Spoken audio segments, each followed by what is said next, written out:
বন্ধুরা, এরকম বৃষ্টির দিনে ভাই যদি এরকম সামান্য মশলা দিয়ে কাঁকড়ার কষা, তাহলে দিনটা না একদম। এই দেখেন, এটাকে ভেঙেছি এটাকে ভেঙেছি এরকম ঘিলু ভর্তি, আর এটা এরকম শ্বাস ভর্তি। এই যে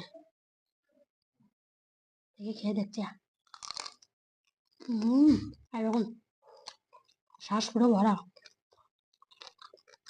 এত সুন্দর হয়েছে না,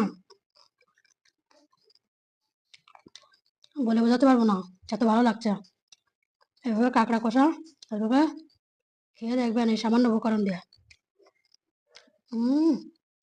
এত স্বাদ, বলে বোঝাতে পারবো না। এভাবে বানিয়ে খেয়ে দেখতে হবে, তাহলে তো বোঝা যাবে যে কেমন স্বাদ হয়েছে বন্ধুরা। আর এই রান্নার ভিডিওটির লিঙ্কটি এখানে অ্যাটাচ করে দেওয়া আছে, এখানে যে দেখে নেবেন আমি কত সহজ পদ্ধতিতে এটা বানিয়েছি। এভাবে রান্না করে খেলে পেটের কোনো সমস্যা হবে না, আর এমনি খেতে খুব সুস্বাদু হবে।